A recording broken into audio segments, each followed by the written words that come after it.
Radio Educación presenta Diabetes y yo. Sondeos, reportajes, tips, cápsulas de salud y mucho más.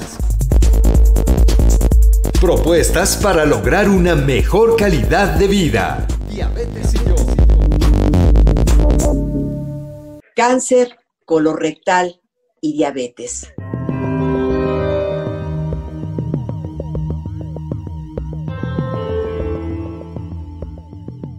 Muchas gracias, como siempre, que nos permita acompañarle en otro tema de suma importancia dentro de nuestro programa Diabetes y yo, que presentamos a ustedes propuestas que nos ayuden a mejorar nuestra calidad de vida. Les saluda María Eugenia Pulido a nombre de todo el equipo y hoy vamos a hablar de un tipo de cáncer. Siempre es de nuestro interés tratar los diferentes tipos de cáncer y hoy vamos a retomar este tema que nos parece fundamental, porque es la segunda causa de muerte después del cáncer de mama. Se trata del cáncer colorectal. Es importante comentar que este tipo de cáncer tiene un excelente pronóstico si es detectado a tiempo, a diferencia de otros tipos de cáncer que es difícil poderlos detectar a tiempo. Antes de empezar y de presentar a nuestro invitado el día de hoy, les invitamos a que escuchen esta cápsula que nos introduce en el tema.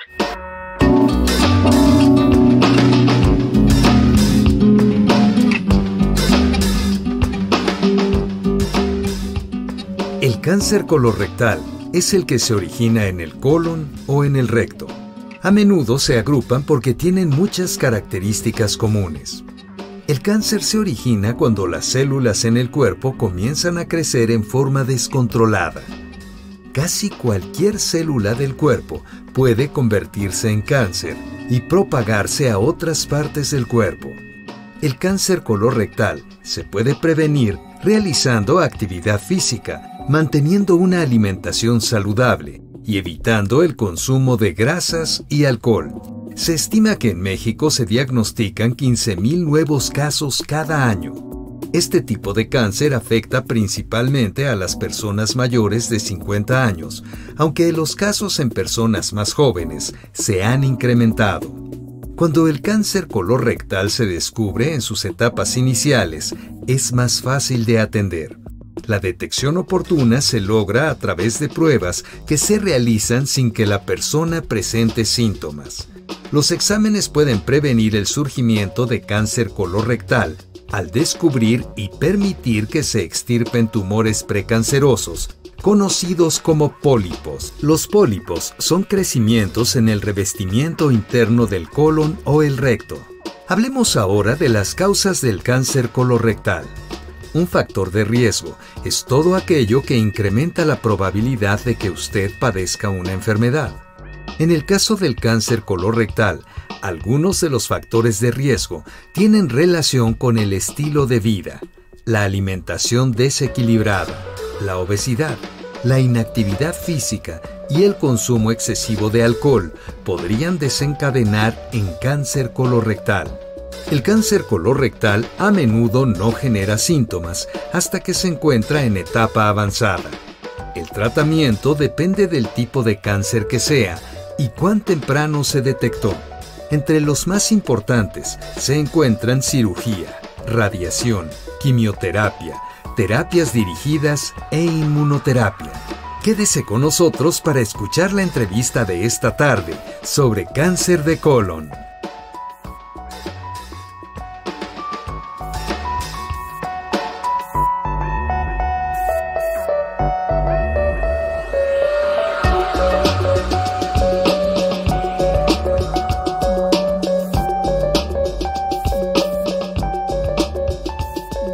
Muchas gracias, amigos, por acompañarnos en una emisión más de Diabetes y yo.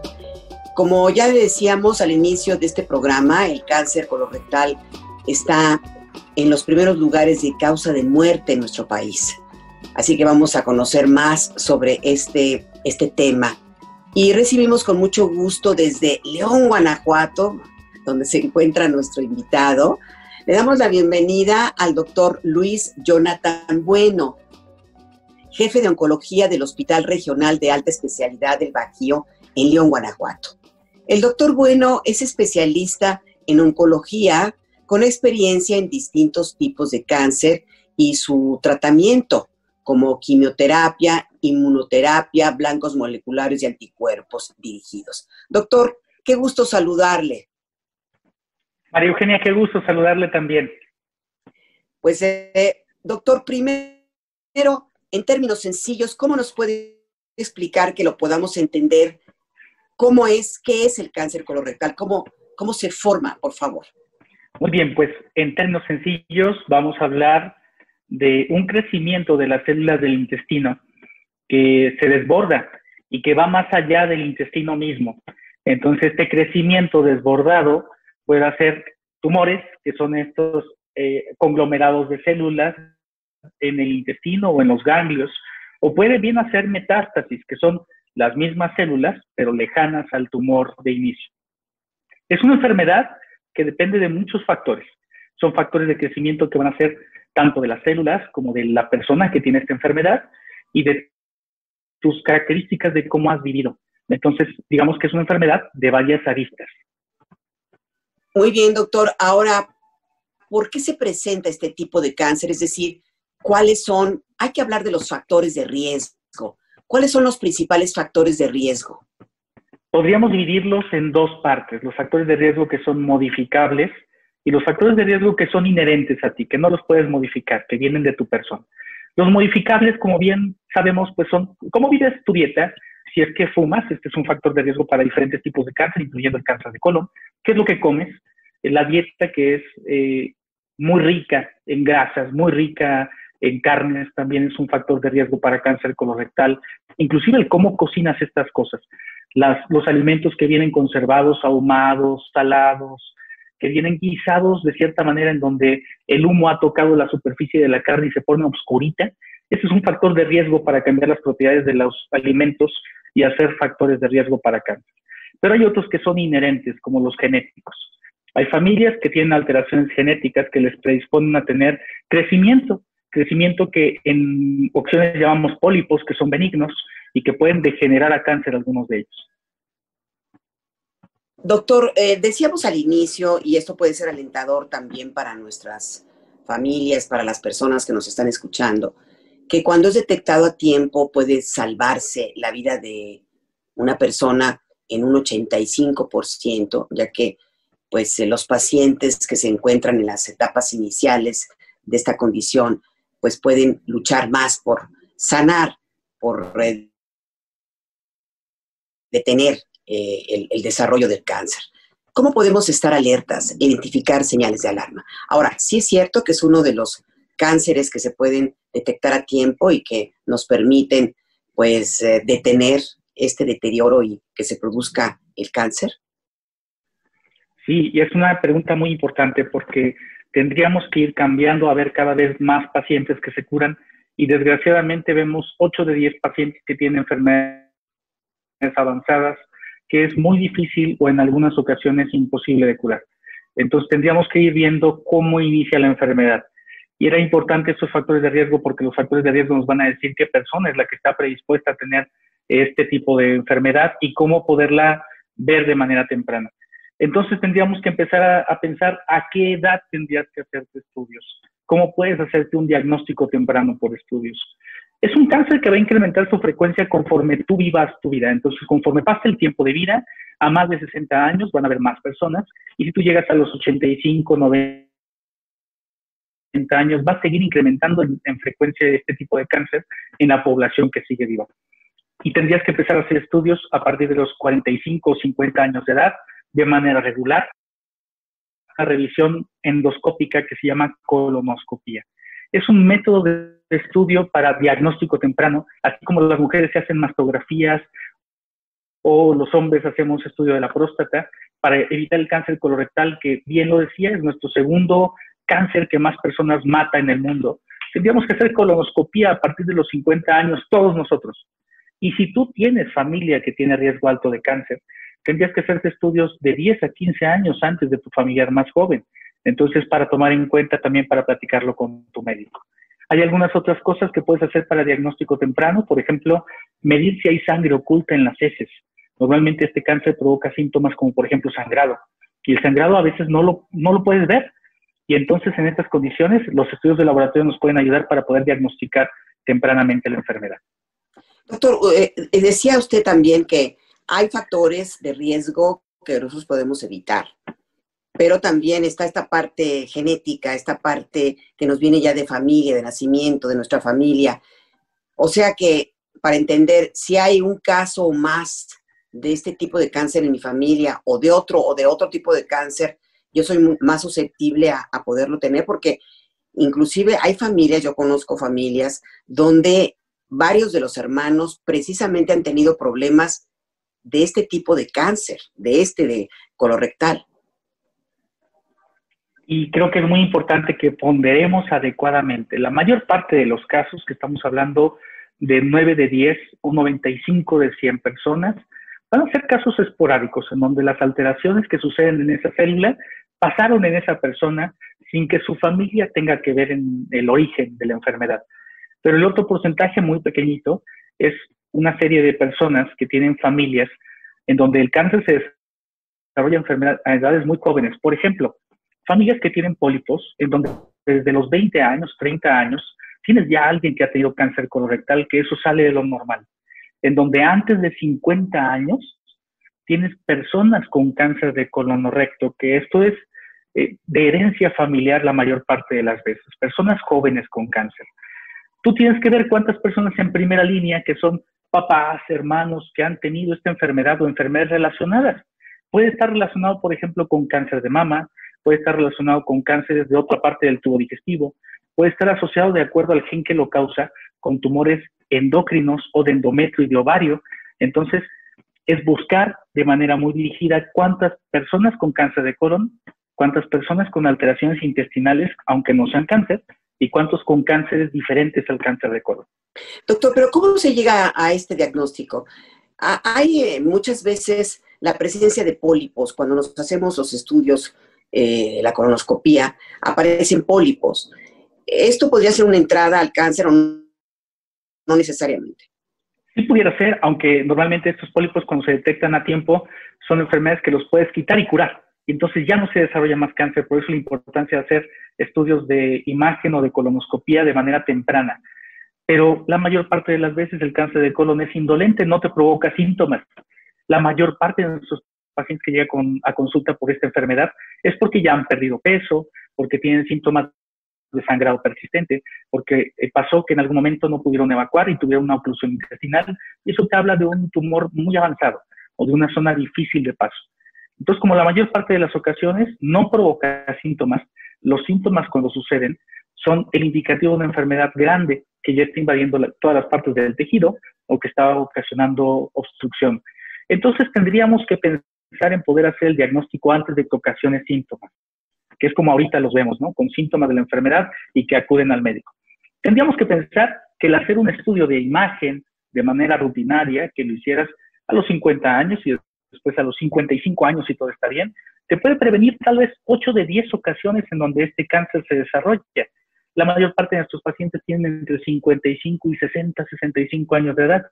Entonces, hacer estos estudios de manera rutinaria te va a evitar molestias a futuro de una enfermedad terrible. ¿Cómo llegan y qué síntomas tienen? Los síntomas cuando se presentan son de obstrucción y sangrado. Entonces vas a tener cambios en las características de las evacuaciones, como por ejemplo evacuaciones planas, evacuaciones en bolitas o mucho estreñimiento, dolor abdominal, sangrado, decíamos, que es un sangrado que sucede mezclado con las evacuaciones, no es el sangrado que queda al final de la evacuación del papel, que puede ser más bien como algo del ano y no precisamente del intestino. O sea, es sangre fresca, es como sangre fresca. Y abundante, ¿no? Sangre y abundante. fresca y puede ser coágulos. Doctor, ¿cuáles son los estudios que se deben de hacer? Porque usted dice que un estudio de imagen nos puede evitar muchos problemas posteriores. ¿Se está refiriendo a hacer un ultrasonido o qué estudio? ¿O el que es la colonoscopía es el más preciso? La colonoscopía, que es un estudio en donde hay una cámara que se introduce por el recto para poder revisar el intestino, te ofrece una ventaja extra, que si encuentras algo raro, puedes tomar un pedacito de lo que encuentras para mandarlo a analizar por biopsia. Entonces es nuestro estudio estándar de oro para diagnóstico. Significa que te va a corroborar el diagnóstico. Hay estudios inclusive de genética molecular o de biología molecular que te ayudan a diagnosticar de una manera más precisa si una persona está en riesgo de cáncer. Estos estudios te hacen que mediante las heces y el material genético contenido en las heces, tú puedas identificar antígenos, proteínas que no deberían estar en las heces y que te ayudan a diagnosticar. Entonces, estos estudios de inmunofijación o de biología molecular en heces, más los de videocolonoscopía o colonoscopía virtual, hacen que tu diagnóstico sea más preciso y sin tantas molestias para la persona. Sí, porque generalmente estos estudios son el horror. Mucha gente no se lo hace porque, bueno, te tienes que preparar, no sé, 2 días antes y es muy molesto, ¿no? La gente sufre mucho y luego puede ser doloroso, pero estos estudios donde dice usted que ya son colonoscopías virtuales, ya se hacen aquí en la Ciudad de México, ya, pero deben de tener un costo mayor, me imagino, ¿no? Y son estudios que ya se hacen en la Ciudad de México, pero también hay que tener en cuenta una cosa que es muy importante. Lo que tú estás evitando es una enfermedad que te puede llevar a la muerte y que es el 9% de todas las muertes por cáncer alrededor del mundo. Y entonces vale la pena pasar por una molestia que sucede cada 5 años. Ni siquiera lo tienes que hacer anual como la mastografía. Es una molestia que sucederá y 5 años después podrá estar en condiciones de poder hacer un nuevo estudio de seguimiento y de que entonces no sea tan frecuente esta molestia, ¿no? ¿Por qué es molesto? Porque tienes que llevar sedación, porque no es un estudio que normalmente lo hagan contigo despierto, sino que te procuran que estés cómodo lo más que se pueda en el momento que hacen el estudio de imagen y tardará más o menos de 30 minutos a 1 hora y media, que es el tiempo de recuperación después de la sedación. Por supuesto que tienes que tener algunas precauciones porque tenemos que ver muy bien el intestino y para eso tiene que estar el intestino limpio. Te dan una dieta especial, te indican un laxante que también es especial y potente para poder hacer el estudio y entonces que los resultados sean estudios verdaderos, ¿no? Que sean resultados fiables. Por eso entonces está mejor la opción 2, ¿no? De hacerla ya virtual. ¿Cómo es virtual? ¿Nos quiere volver a repetir ese estudio virtual? Es una reconstrucción mediante los cortes de una tomografía de la parte abdominal. Pueden hacer tal como si estuviera el intestino en tercera dimensión. Entonces, es una reconstrucción de las paredes del intestino y para lo cual necesitan hacer una tomografía con doble contraste. Es un contraste tomado y un contraste intravenoso y esto ayuda a que se vean muy bien las paredes, el ancho y el grosor de la mucosa y te ayuda a diagnosticar algunas cosas como, por ejemplo, bolitas. A estas bolitas les llamamos pólipos o sospechas, por ejemplo, de enfermedades malignas, y es la alternativa de hacer el estudio invasivo, que es la colonoscopía. Este no te toma más que irte a hacer un estudio de imagen, como cuando te hacen una radiografía o alguna otra cosa. El tiempo de duración del estudio debe ser alrededor de 20 minutos, y es también certero para el diagnóstico de la enfermedad. Mucho más corto de tiempo, ¿verdad? Y de preparación. Más corto, sí, por supuesto. Doctor, ¿alguna relación que tenga el cáncer de colon con la diabetes? ¿O las personas que viven con diabetes son propensas? ¿Habría una propensión mayor? Sí, por supuesto. De hecho, la diabetes ocasiona un riesgo mayor de muchos tipos de cáncer, porque es una alteración de la utilización de la energía del cuerpo.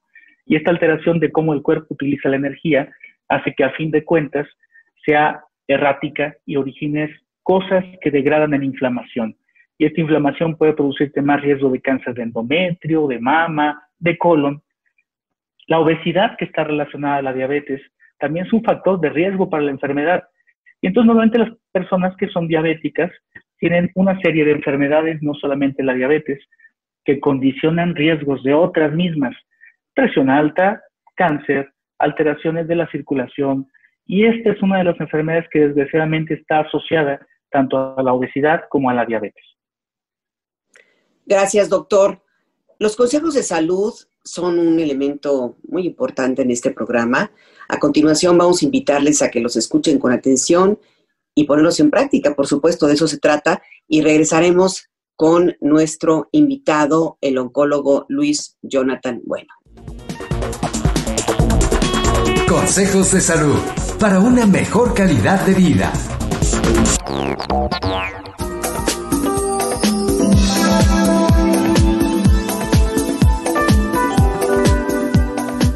Hola, ¿cómo están? Mi nombre es Mónica Hurtado, la nutrióloga de Quiero Saber Salud. Y bueno, pues espero que estés muy bien. Esta semanita nos ha traído como varios eventos naturales del planeta, como han sido lluvias, inundaciones, lamentablemente. Sin embargo, debemos de estar preparados para cualquier momento de emergencia. Y hoy mi recomendación va hacia que tengamos siempre preparada nuestra mochila de emergencia. Esta mochila de emergencia, bueno, pues es aquel espacio, una bolsa, una mochila como tal lo dice, para que preparemos o para que tengamos nuestras cosas o pertenencias de manera individual más importantes. Y ahorita estamos haciendo, por todo el tema de esta pandemia, pues que incluyamos artículos de higiene, como puede ser gel antibacterial, papel higiénico, toallas de mano y de cara, pañuelos húmedos, un botiquín de primeros auxilios donde pongamos alcohol, algodón, vendas, termómetro, y por supuesto las personas que vivan con una condición de diabetes pues deben de tener allí mismo su medidor de glucosa, algunas tiras reactivas, algunas pastillitas o dulces en caso de tener una hipoglucemia, aquellas personas que hayan utilizado o sepan que deben de utilizar glucagón, que lo incluyan también aquí, y sus medicamentos, algunas ya sea medicamentos orales o bueno, su insulina, recuerden siempre tenerla pues bien conservada, sus jeringas también. Tener alimentos no perecederos, que pueden ser agua embotellada, algunos chocolates en barra, algunos atunes, comida enlatada, alguna ropa, un abrigo, un impermeable, porque bueno, pues ahorita no sabemos cómo están las condiciones. Sin embargo, si tenemos esta mochila pendiente, es importante que toda la familia sepa dónde se va a encontrar esta mochila, a lo mejor ya cercana de la puerta, a lo mejor guardada en una cajita, no sé, pero que todos sepan dónde se encuentra, por si tienen que salir, pues de manera acelerada, pues quien sea que la tome. Y también recuerden preparar o tener presente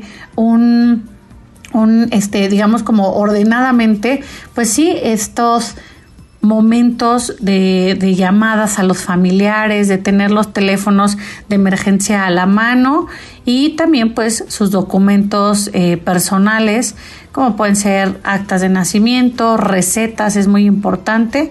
Y bueno, pues recuerden que todos aquellos que tenemos mascotita en casa, pues también hay que estar preparados con ellos. Hay muchas mascotas que lo toman muy tranquilo, hay otras más que sí también se estresan igual que nosotros, pero bueno, pues en medida de lo posible que podamos llevarlos con nosotros. Importantísimo. También esto es un reto que a lo mejor no es tan cotidiano, pero se puede presentar. Así es que recuerda que si tú conoces tu condición, conoces tus valores de glucosa cuando se presenta un momento de estos que te puede subir o te puede bajar la glucosa, ¿qué es lo que tienes que hacer? Para eso es importante la educación en diabetes y el empoderamiento del paciente y también el conocimiento de la familia. Así es que te invito a que estés pendiente pues de estas páginas que promueven educación en diabetes, como es la Federación Mexicana de Diabetes, este mismo programa Diabetes y Yo, donde cada viernes pues queremos llevarte la información más actualizada y que sabemos que es de utilidad para ti. Yo me despido, soy Mónica Hurtado, la nutrióloga de Quiero Saber Salud, y nos escuchamos en una cápsula más y espero que estés muy bien.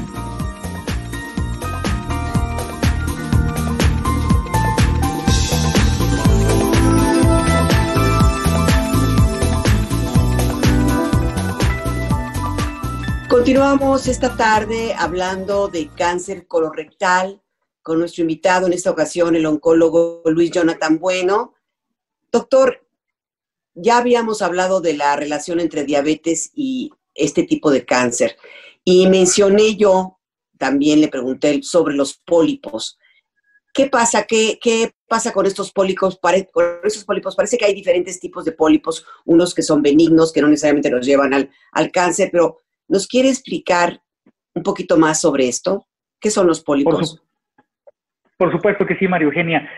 El crecimiento de una parte interna del intestino que tiene mucosa puede originar en algunas bolitas. Estas bolas pueden ser la acumulación de mucosa.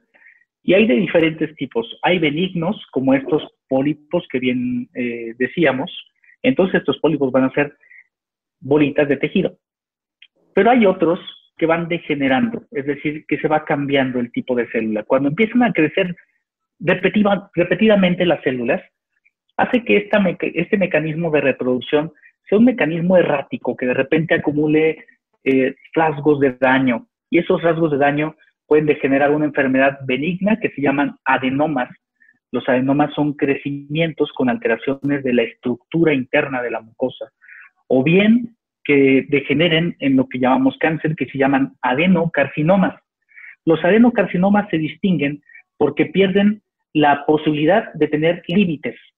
Es decir, no se limitan por el tejido en donde normalmente están, sino que buscan más allá. Y el buscar más allá es tal vez infiltrar todo el colon, infiltrar todas las capas del intestino hasta ulcerarlas y hacer realmente un hoyo, como si fuera un bache. O bien hacer enfermedad en otro sitio, lejos del intestino. Y entonces puede hacer enfermedad en la primera zona de relevo, que son unos ganglios, como si fueran soldaditos que están alrededor de todos los órganos, que vigilan qué es correcto y qué no. Y entonces llegan a estos ganglios y también los cambian. O hacer enfermedad en otros sitios que son sitios distantes, a lo que nosotros le llamamos metástasis, que esto puede ser en el hígado, en el pulmón, o en casos raros puede ser en lo que recubre al intestino, que se llama carcinomatosis. O bien puede ser en el hueso, en cualquier otra parte del cuerpo. Doctor, mencionábamos que el estudio ideal para detectar el cáncer de colon es la colonoscopía, pero ¿nos podría explicar, ser más explícito en qué consiste este estudio? Usted decía que hay una camarita que nos introducen, que tiene pues, sus molestias, que hay que prepararse para el estudio, pero ¿qué sucede si cuando me hacen este estudio aparecen una serie de pólipos que me imagino que están adheridos digamos que a las paredes del colon, del intestino, se sacan, se quitan, se toma una muestra? ¿Qué sucede, doctor? Hay maneras de poder saber, mediante la visión directa, cuáles de estas alteraciones de crecimiento que tiene la mucosa son alteraciones de crecimiento altamente sospechosas de que algo está pasando y puede ser cáncer, o son crecimientos que parecen benignos y solamente creció más allá de donde debería estar la mucosa. Entonces, este estudio de colonoscopía, que es la introducción de una cámara a través de un soporte que es un soporte flexible, en donde puedes avanzar a través del intestino, todo el trayecto del intestino, porque recordamos que el intestino tiene varios centímetros de longitud. Uh-huh. El soporte debe de ser flexible para poder alcanzar todas las localizaciones del intestino y seguir como si fuera un marco el abdomen hacia la parte derecha.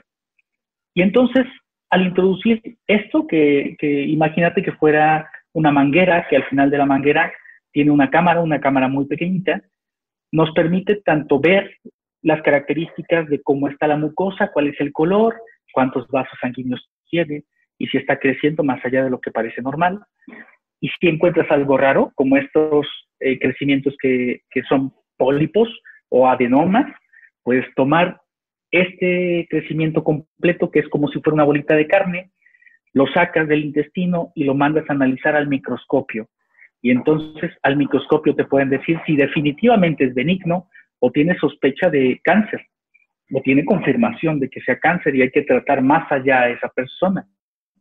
Hay personas que tienen pólipos, cientos de pólipos. Hay personas que tienen miles de pólipos. Hay enfermedades genéticas que te hacen tener de cientos a miles de pólipos, entonces es imposible quitarlos todos. Y estas son las personas que tienen un alto riesgo de esconder algo tras esos pólipos, ese crecimiento como bolitas en el intestino. Estas personas que tienen alteraciones genéticas de predisposición familiar son personas que tienen que ser tratadas, a veces quitar el intestino grueso completo, en edades tan tempranas como desde los 15 años o 20 años de edad. Doctor Luis Jonathan, si aparece ya, no solamente sospecha, sino ya en el estudio, la biopsia nos indica que hay presencia de cáncer, de células cancerígenas, ¿cuáles son los tratamientos? de las diferentes etapas. ¿Cómo trabajan ustedes los oncólogos en este tema? Por favor, doctor. Es una excelente pregunta y aparte es una pregunta de una respuesta muy amplia, porque lo primero que tendríamos que hacer es conocer bien la enfermedad.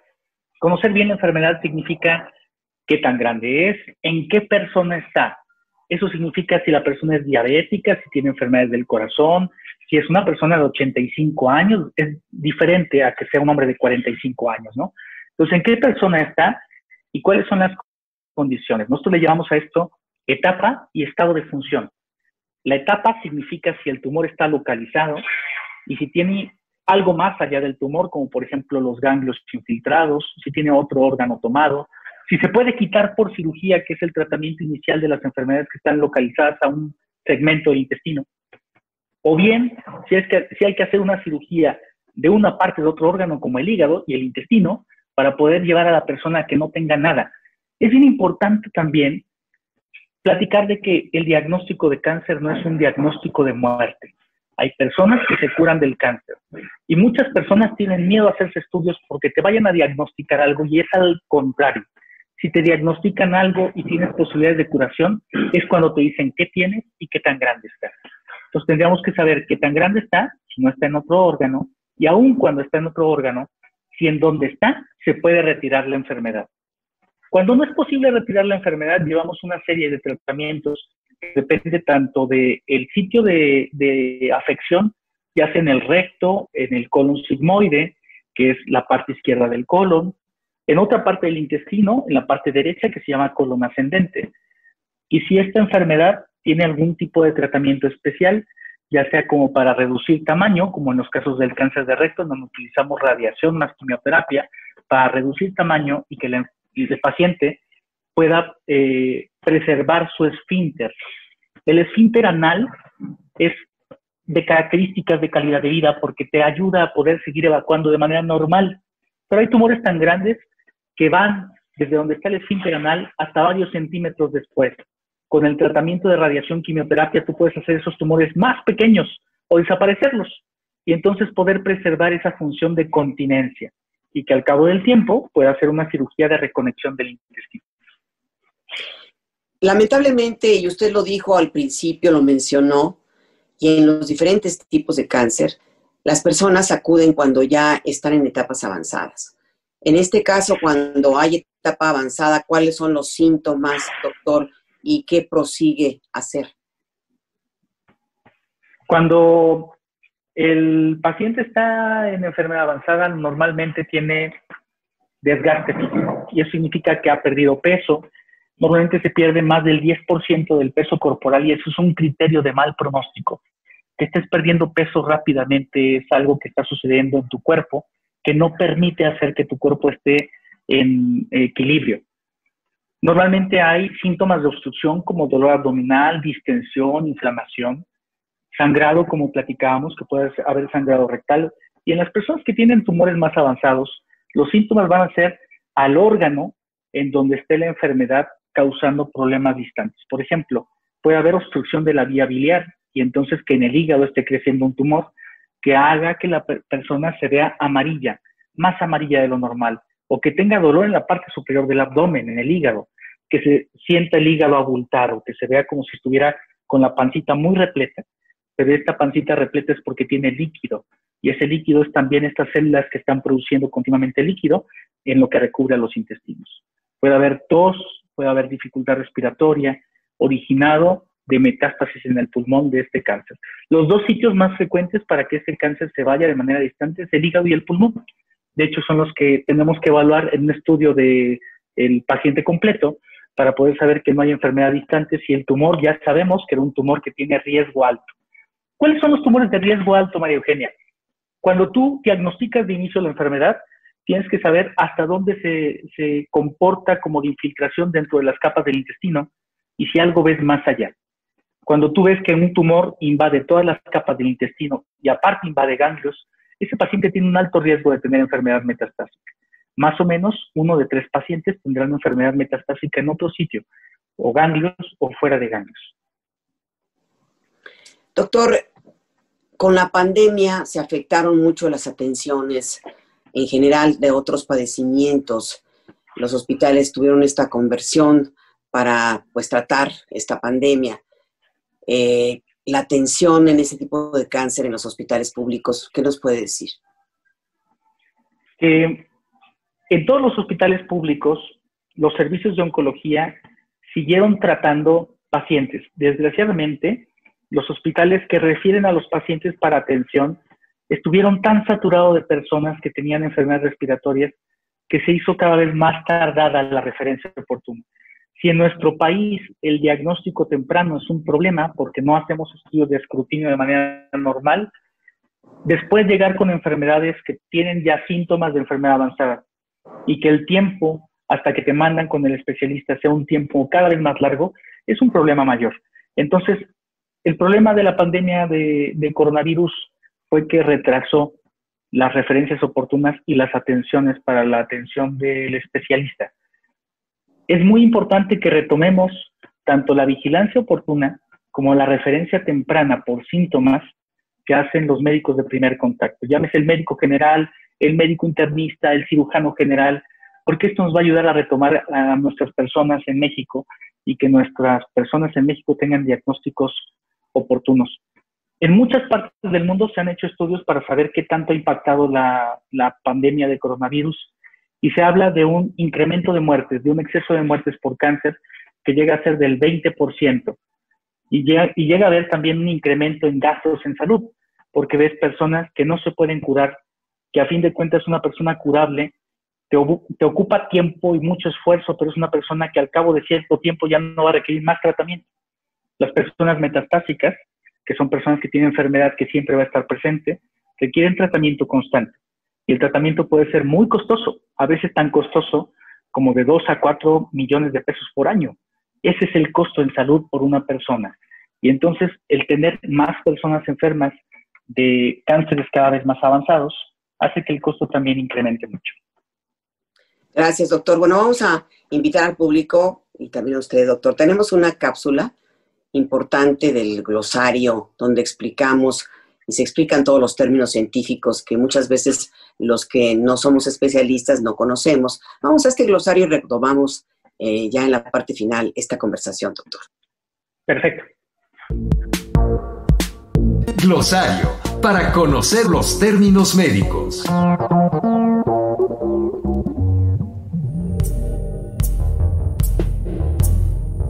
Genética es el estudio científico de los genes y la herencia.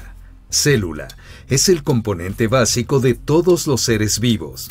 El cuerpo humano está compuesto por miles de millones de células. Tumores endocrinos. Tumor que se forma en células que liberan hormonas en la sangre en reacción a una señal del sistema nervioso. Pueden ser benignos, no cancerosos o malignos, cancerosos. Pólipos, pequeñas acumulaciones de células que se forman en el revestimiento del colon o el recto. Oclusión intestinal, un bloqueo que no permite que pase comida ni líquido a través del intestino delgado o intestino grueso, también conocido como colon. Adenomas, tumor no canceroso o benigno de las glándulas paratiroides situadas en el cuello, cerca de o adheridas al lado posterior de la glándula tiroides. Adenocarcinoma, un tipo de cáncer que comienza en las células que forman las glándulas que produce el moco para lubricar el interior del colon y el recto. Este es el tipo más común de cáncer colorectal. Colon, parte más larga del intestino grueso, se conecta con el intestino delgado por un extremo y con el ano por el otro. Ganglios, pequeñas estructuras que funcionan como filtros que recolectan sustancias ajenas al cuerpo, tales como infecciones y células cancerosas. Metástasis, significa que el cáncer se ha diseminado a una parte del cuerpo, distinta de donde comenzó. Intestino, tubo largo y sinuoso que forma parte del tubo digestivo. El intestino ayuda a procesar los alimentos, extraer y absorber nutrientes y agua, y eliminar desechos.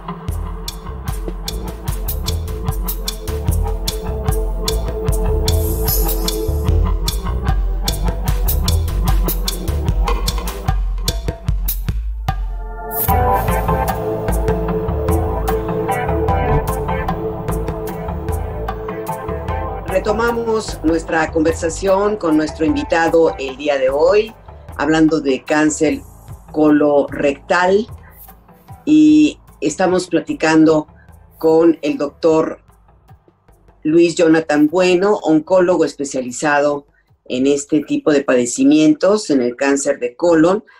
Y doctor, usted dijo que siempre hay que ir por etapas, ¿no? Vamos con medicina familiar o el primer contacto médico general y ir con si tenemos algunos síntomas que pueden ser pues un sinnúmero de padecimientos, pero ¿cómo confiar si nos dicen, no, hombre, es algo muy sencillo lo que tienes y ya me quedo ahí con esa opinión del doctor si siguen las molestias, o qué debemos hacer?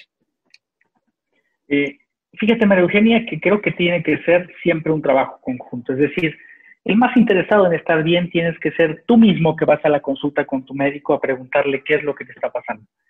Y entonces, este trabajo conjunto hace que la persona sea dueña de buscar su salud. Cuando los síntomas persisten, cuando las enfermedades siguen causando molestias al cabo del tiempo y no mejora y se hace más, pues entonces el diagnóstico y el tratamiento no fue el adecuado, o hay que ser más profundo para buscar qué está pasando.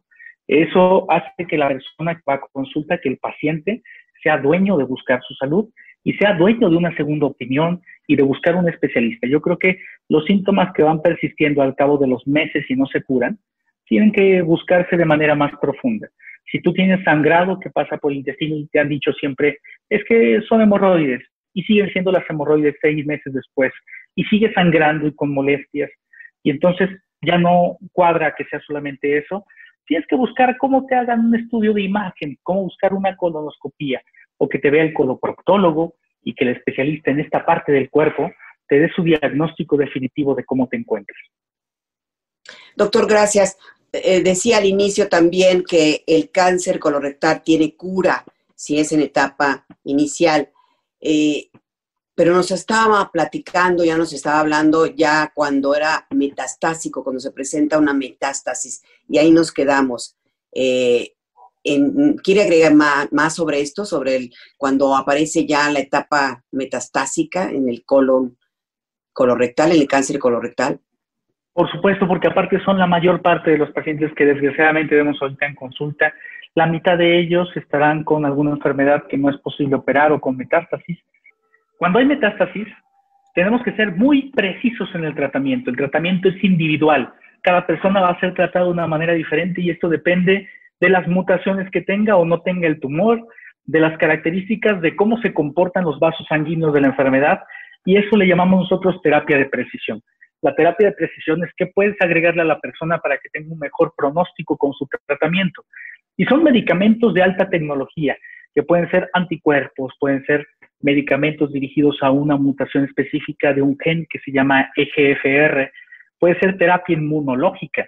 Es decir, en ese momento podemos prescindir de la quimioterapia en algunas personas y hacer que tu cuerpo ataque al tumor con algunos medicamentos inmunes. Estos tratamientos son para ciertas personas, por eso hacemos esa terapia precisa. Más allá de la terapia de precisión, en las personas que tienen enfermedad metastática es muy importante hablar de los cuidados integrales, de la atención integral para el cáncer, de poder procurarles que tengan una buena calidad de vida, de que no tengan dolor, que no tengan molestias, que es parte de cuidados paliativos. Y cuidados paliativos es un término bien grande. Este engloba un montón de cosas y dentro de estos es cuidado psicológico, cuidado nutricio, cuidado tanatológico. Y aparte de esto, también cómo hacer que la persona llegue a los hospitales. Fíjate que afortunadamente dentro de estos cuidados integrales o de la atención integral al cáncer, hay asociaciones que nos ayudan para poder tener a nuestro paciente bien cuidado, como la Asociación Mexicana de Lucha contra el Cáncer. Muy bien, pues ahora voy a ese tema, doctor, qué bueno que lo nombró.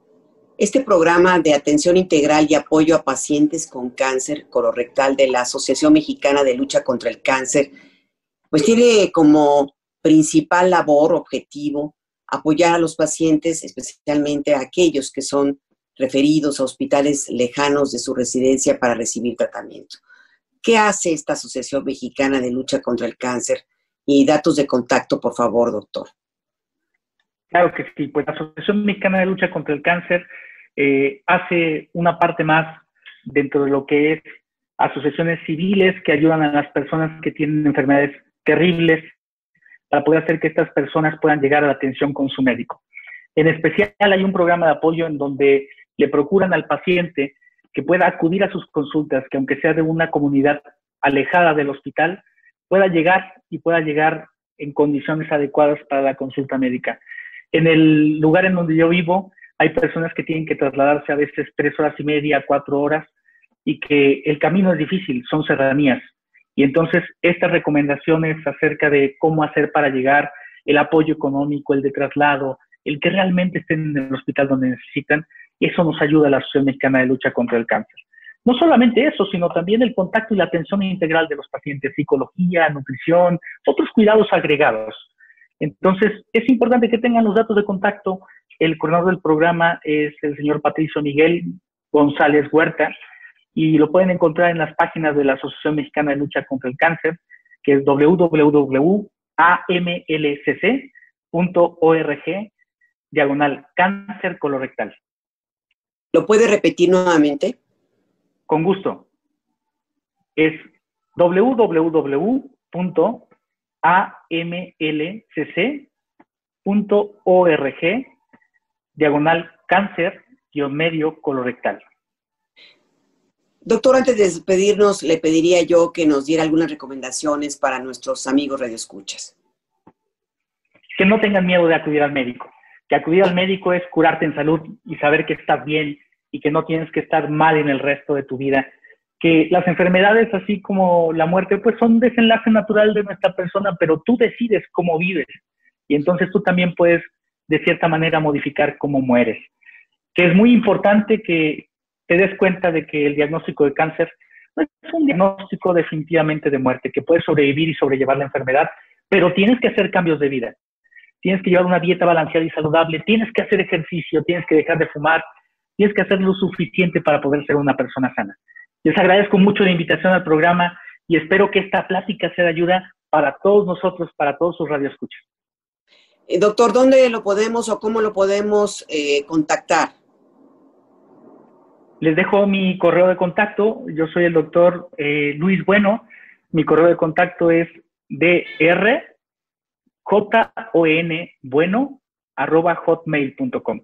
Nuevamente, drjonbueno@hotmail.com. Y yo me encuentro en el Hospital Regional de Alta Especialidad del Bajío a sus órdenes. ¿Algo más que quiera agregar? Nada más agradecerles la invitación. Fue un gusto poder platicar de esto con ustedes porque tenemos que llegar a muchas personas para poder cambiar la perspectiva de cómo tienes que vivir y educar a las personas para vivir bien. Y yo creo que también, doctor, pues la labor de poder atender pues muchas personas que no necesariamente son médicos, sino que se acercan a los médicos y se acercan a las familias con pacientes con cáncer, pues necesitamos también un apapacho, un apoyo psicológico, emocional. Por supuesto, es parte del todo que tienes que ver en una persona. No solamente qué enfermedad tiene, sino cómo está, anímicamente cómo está, cómo se siente, qué es lo que quiere de su vida, cómo va a ser su vida mejor. Pues fue muy importante, gracias esta conversación con usted, doctor. Muchas gracias, agradecemos mucho la presencia del doctor Luis Jonathan Bueno, jefe de oncología del Hospital Regional de Alta Especialidad del Bajío en León, Guanajuato, y que se haya pues tomado la molestia de poder atendernos en este programa que seguramente va a ser muy bien entendido por todos nuestros amigos radioescuchas. Gracias, doctor, de nueva cuenta. El doctor también es un especialista y tiene experiencia en diferentes tipos de quimioterapia, inmunoterapia y otros tratamientos. Gracias, doctor, nuevamente. Muchas gracias. Hasta luego. Muchas gracias. Hasta luego. Y también agradecemos como siempre, muchas gracias a nuestros amabilísimos radioescuchas que no se pierden el programa todos los viernes en punto de las 12 del día para tener una mejor calidad de vida. Y yo les agradezco su atención. Soy María Eugenia Pulido y a nombre de mis compañeros Mario Ledesma, Oscar Guerra, Nacho Casas, Luisa Sánchez, Gisela Ayala, les agradecemos su atención. Hasta el próximo viernes. Radio Educación presentó Diabetes y yo. Sondeos, reportajes, tips, cápsulas de salud y mucho más. Propuestas para lograr una mejor calidad de vida. Diabetes y yo.